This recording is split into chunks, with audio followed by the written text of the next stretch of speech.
Hello বন্ধুরা, welcome to my channel. কেমন আছো সবাই? আশা করছি সবাই খুব ভালো আছো। প্রত্যেক দিনের মতো রান্নাঘরে ঢুকে পড়েছি। আবারও এখানে দেখতে পাচ্ছ মাছের ডিম। না, আজকে আর শুধু মাছের ডিমের বড়া ভাজবো না, অন্য কিছু বানাবো। তার জন্য আগে একটা পেস্ট বানাবো। তাই মিক্সিং জারের মধ্যে নিয়েছি টমেটো, কয়েক কোয়া রসুন আর এক টুকরো আদা। এটার একটা মিহি পেস্ট বানিয়ে রাখছি। তো দেখতে পাচ্ছ কড়া বসে গেছে গ্যাসের উপরে। কড়াতে বেশ খানিকটা তেল দিয়ে দিলাম। এবার মাছের ডিমের বড়াগুলো ভেজে নেব। কি ভাবছো? এইমাত্র বললাম বড়া ভাজবো না, অন্য কিছু বানাবো, আবার বড়া ভাজছি, কি হচ্ছে রে বাবা? আসলে বর আজকে আমার কাছে আবদার করেছে তাকে মাছের ডিমের কষা বানিয়ে খাওয়াতে হবে। আর আমি হলাম বরের বাধ্য বউ। বর কিছু খেতে চেয়েছে আর আমি বানিয়ে খাওয়াবো না, তা কি করে হয় বলো? তাই বরের আবদারে বানাচ্ছি মাছের ডিমের কষা। ভাবলাম বানাচ্ছি যখন রেসিপিটা তোমাদের সাথেও শেয়ার করি। মাছের ডিমের কষা বানাতে গেলে তো আগে মাছের ডিমগুলোকে ভালোভাবে বড়ার আকারে ভেজে নিতে হবে নাকি? তাই ভাবছি আর কি। আচ্ছা, মাছের ডিমটার মধ্যে আমি কি কি মিশিয়েছি সেটা আর আজকে তোমাদেরকে দেখালাম না, কারণ আগের ভিডিওতে আমি মাছের ডিমের বড়াতে আমি কি কি মেশাই সেটা শেয়ার করেছিলাম। তো যদি কেউ দেখে না থাকো, আগের ভিডিওটা দেখে নিও, বুঝতে পারবে। চলো, কথা বলতে বলতে সবগুলো বড়া ভাজা হয়ে গেছে, তুলে নিচ্ছি।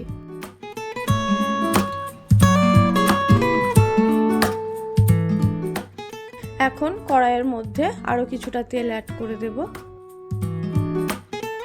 প্রথমে আলুগুলোকে ভালোভাবে ভেজে নেব।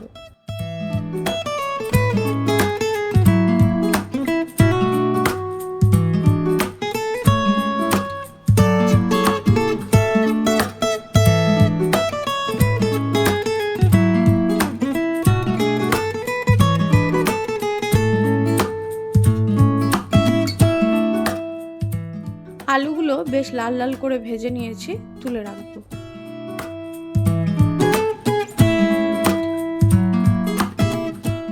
এবার গ্রেভিটা বানাবো। তার জন্য তেলের মধ্যে দিয়ে দিলাম একটা শুকনো লঙ্কা, একটা তেজপাতা, একটুখানি গোটা জিরে। ফোড়নটা থেকে সুন্দর গন্ধ ছেড়েছে। এবার মিহি করে কুচিয়ে রাখা পেঁয়াজ দিয়ে দিচ্ছি। পেঁয়াজটাকে বেশ লাল লাল করে ভেজে নেব।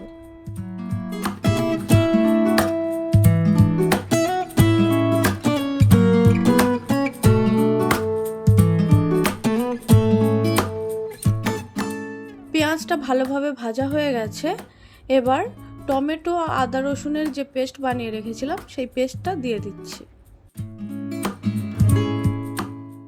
সব কিছুকে এবার একটু নাড়িয়ে চাড়িয়ে নেব।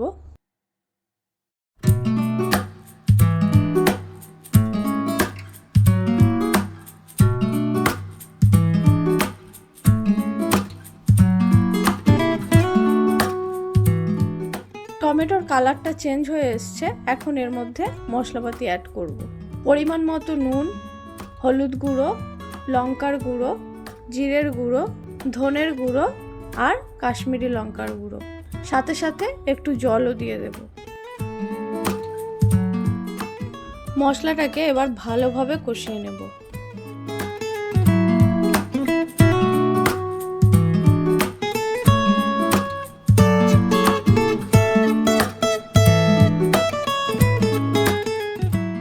মশলাটা কষাতে কষাতে একটুখানি চিনিও অ্যাড করে দিলাম।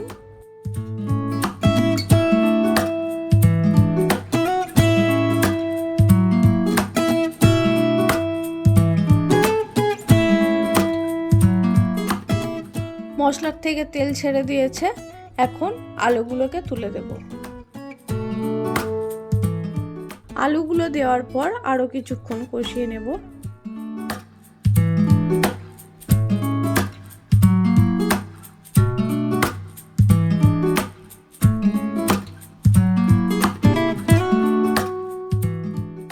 এবার জল দিয়ে দেব। জলটা একটু পরিমাণ মতো বুঝে শুনে দিতে হবে, কারণ বড়াগুলো দেওয়ার পরে ঝোল টেনে নেবে। আমি একটু মাখা মাখা বানাবো, তাই আমার মতো জল দিচ্ছি। তোমরা যদি একটু ঝোল ঝোল রাখতে চাও তাহলে জলটা একটু বেশি পরিমাণে দিও।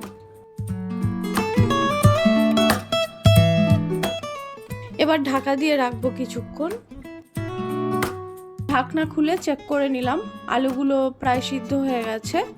এবার বড়াগুলো ঝোলের মধ্যে দিয়ে দেব।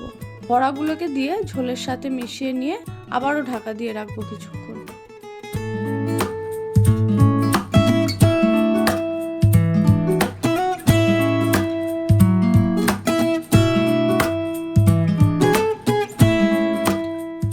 ঢাকনাটা খুলে এবার দেখবো তরকারিটা কতদূর কি হলো। নুন মিষ্টিটা একটু চেক করে নিলাম, নুনটা একটু কম মনে হলো আমার, তাই একটুখানি নুন অ্যাড করে দিলাম। রান্নাটা হয়ে গেছে।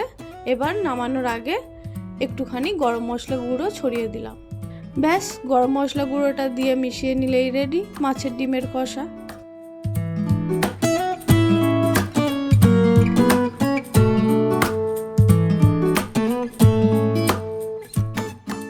চলো এবার এটাকে নামিয়ে ফেলি। তো বন্ধুরা, আজকের এই রেসিপি তোমাদের কেমন লাগলো অবশ্যই কমেন্ট করে জানিও। আমি তো যার জন্য বানিয়েছিলাম সে তো খেয়ে বলেছে খুবই ভালো হয়েছে। এবার তোমাদের পালা। ভিডিওটা যদি তোমাদের ভালো লাগে অবশ্যই আমার চ্যানেলটিকে সাবস্ক্রাইব করে দিও। আজকের মতো এই পর্যন্তই ছিল, দেখা হচ্ছে পরের ভিডিওতে। টাটা।